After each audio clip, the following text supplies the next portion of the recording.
For the last 4 years, I've been making top 10s every year on Mario Kart Wii tracks. And that tradition continues this year.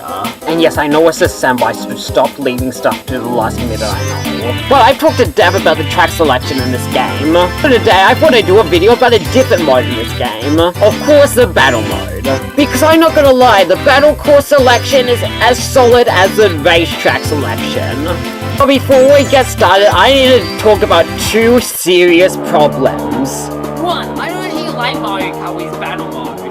Both of the modes suck. You can only pick on two vehicles. And you can't pick your team outside of multiplayer. That's nothing compared to the second reason, which generally makes me depressed. The best part about this mode is the battle courses, yet none of the battle maps are turned in 7 or 8 battle modes. Also, keep in mind that there are only 10 battle stages in this game, and this list will be based on the balloon battle mode. But let's stop rambling and try and figure out why Nintendo hasn't brought any of these tracks back in 7 or 8. So here is the top 10 best Mario Kart Wii battle courses. Okay, let's start with literally the most generic design for a battle course ever. Look, it's almost impossible to play Super Circus battle mode today, but surely as the first battle course from Super Circuit, there must have been something more interesting they could bring back.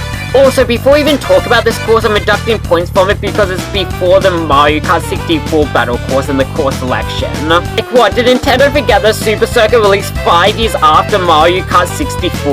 I mean, Mario Kart DS's track selection isn't like this, so what's going on, Nintendo? But as for track design, GBA Battle Course V is a square with L-shaped walls at each of the corners. Mind-blowing. Oh yeah, there's also off-road in the middle of the course. This is literally the most generic thing ever. But at least the music's really catchy, so I guess it doesn't matter. But I will say that the course being so wide makes it hard for you to actually hit anybody. Mario Kart Wii forces you to play in a team, and this course really doesn't work with that. Because everybody's crammed into a square and it's impossible to tell who's on the other side. So yeah, unless you want to listen to the music in this stage, there's literally no reason to play this. Okay, the last course is pretty boring. Unlike SNES Battle Course 4, do you want to know why? Well, because this course revolutionizes the gaming industry by having multiple thinner L-shaped walls on each corner. Oh my gosh, Shigeru Miyamoto, take all the Game of the Year trophies because you deserve it for making such a detailed battle course. But jokes aside, I do really enjoy chasing my opponent down the path. Oh yeah, I also really enjoy this music. I'm only now realizing how much the SNES and GBA battle courses in this game have in common. I mean, they even kept the off-road in the middle of the track. But yeah, still a pretty boring track. Okay, this is when the list starts getting controversial, because I know a lot of people love DS Twilight House, but I really don't like it. So in terms of track design, this is a house with multiple rooms in it. But I find it really annoying to traverse all the rooms. What could have really saved this track for me is if you could drive through the middle room and then use that to get to any of the other rooms.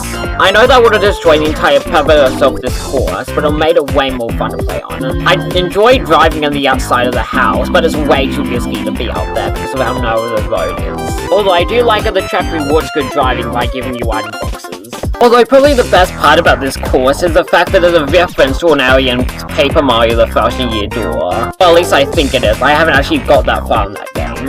Although it is cool to see Nintendo reference one of the Mario RPG games. This course also returned a tour for some reason. So I guess that game likes mediocrity once there's like 5 battle courses in that game. Well, that's not the only retro battle course in that game that made it into tour. As you can probably tell from this position on this list, I'm not the biggest fan of GCN Cookie Land. I mean, the course looks delicious, but it's way too small. I've always preferred bigger battle maps, where you can hide and do your own thing on them. But if making this course tiny wasn't enough, there's also giant walls, which are super annoying. Definitely makes it hard to get anywhere on this course. But above all that, this course is just really generic and boring. But it definitely makes up for that with its Yoshi cookie references in the background. I know this is a cookie-themed track, but it's so out there to reference such an obscure game like Yoshi's Cookies. But anyway, this is the last battle course I don't really like, so let's move on to something good. Now we have our first nitro track on this list with Block Plaza.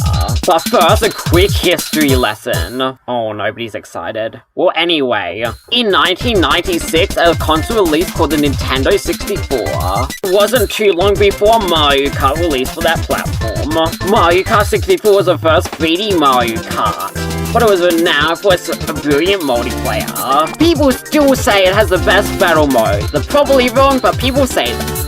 And of course, most people who play that game was obsessed with it was Block Fort. I don't really understand the hype from it, but you do you 90s kids, I guess. But anyway, when Mario Kart Wii released, Mario Kart 64 was a nostalgic game for people. So Mario Kart Wii ripped that course off and made Block Plaza.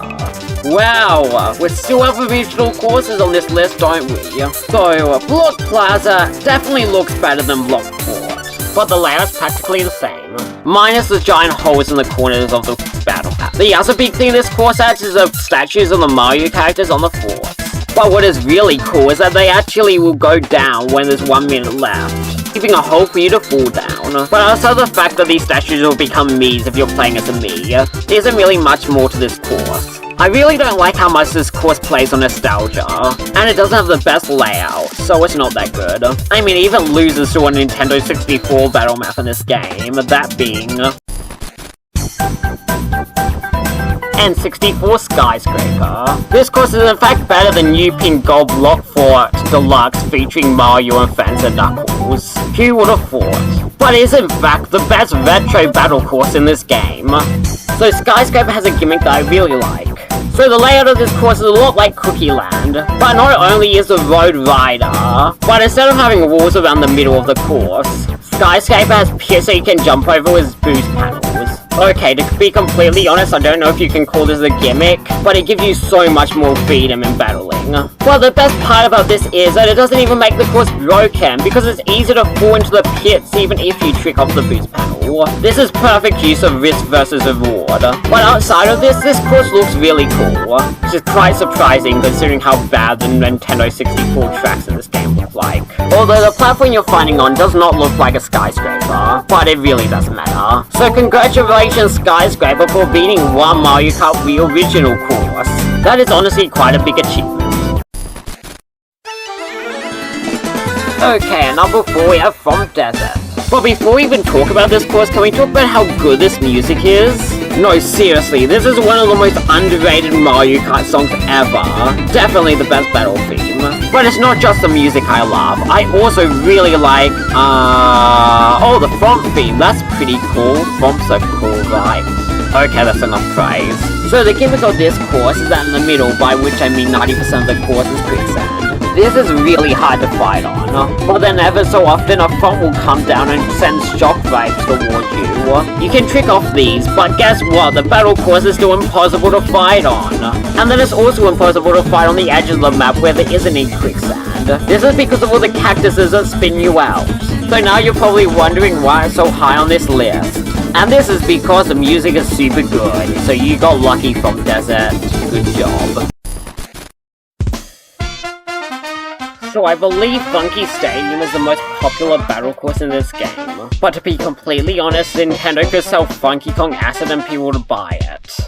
Now I really think about it, Mario Kart fans treat Funky Kong like a celebrity. Okay, that's a weird thought. Anyway, let's talk about this battle course. The beginning of this course is super high, with you flying off a boost ramp into the battle course. So then you're in a stadium surrounded by half pipes. The main attraction in this battle course are 3 boost panel thingamajigs. I don't know really how to explain them, but they're super fun to play around with. Surrounding these things as just blank space and a bit of off-road. You can go into the stands, but there's really no point in doing that. So now I'm gonna make a controversial point. I don't think this course works as a battle map. Look, I enjoy playing on this battle map, or if I do, I'm just driving around and tricking off the ramps, and not really caring about the battle. There's just way too much free space, and I think this battle map would work way better as a test area where you could just play around with the game's controls and mechanics. Maybe they could do this in Mario Kart X. Right, Zippo? I'm sure this leak is true, just like all the Switch 2 leaks. So, Pioro, can you tweet something about this? and then go tell Zippo to tell Shigeru Miyamoto to put the 2 next battle courses into this game, or there will be issues. Okay, we're not done with the controversial opinion yet, because Change on Roulette is number 2. Wait, Change on Real? Oh my god, these regional names are so annoying, Nintendo. Why do you do this? Anyway, this course has a similar start to Funky Stadium, where you jump from the top of the stage. Then you're in this circle. There's a chain chomp rolling around the middle of the battle course. The chain chomp wreaks a lot of havoc and makes a lot of people not like this battle course, but it's pretty easy to avoid. Just like Funky Stadium, on the edges of the track there's half pipes, which allows you to get item boxes. And then in the middle of the course there's a star that you can trick into to get an item box. These item boxes aren't the easiest to get though, because you need to line up your shot and it's hard to tell which way the star is pointing. The track also looks amazing. I like how there's an aquarium underneath the course, and the music's also really good in this course. I'd really love to hear it in the Mario Kart 8 style, but this game has one battle course that is near perfection. So Nintendo doesn't usually make tracks based on locations from the mainline games. But one location they base countless tracks on is Delfino Island from Super Mario Sunshine. And on including Sunshine Airport, these tracks have all been remade, and some even have an excessive amount of remakes. But one Delfino track seems to get overlooked, that being Delfino Pier. You start the fight on a rooftop. The pointed roof is surprisingly fun to drive on, and there's also a bunch of ramps. But while battling, you will notice that the water is rising. But just before the house gets flooded, a bell will go off, and you'll be able to go into another house, which leads you to another rooftop. This new rooftop is smaller, which makes the battle more intense. However, you can still go on the other rooftop, but it's pretty risky as you can easily fall into the water. The rooftop is now actually kind of like a pier. I wonder if that's where they got the name from. But anyway, this track is so creative, and I would love to see it in a new Mario Kart game. Although I don't know how it would work with the underwater mechanic, so that's pretty sad honestly. Taking the time to look at this track selection, I realized that it's not as good as I remembered. But I do wonder if this just comes down to how bad the battle mode in this game is. And I pose the question, is there actually a good battle map out there? I mean, I enjoy the ones from Mario Kart 8 Deluxe, but that actually has a good battle mode, so I wonder if I just enjoy the battle maps there because it has a good battle mode or what. So comment down below what your favorite battle map from the entire series is, and your favorite one from Mario Kart Wii. But anyway, my goal for the year was to get to 30 subs, and we're super close now, so it'd be amazing if you could subscribe before New Year's. And while there, you can also hit the bell for notifications. But otherwise, liking the video or just commenting will help YouTube recommend this video to more people. But anyway, thanks for watching and bye.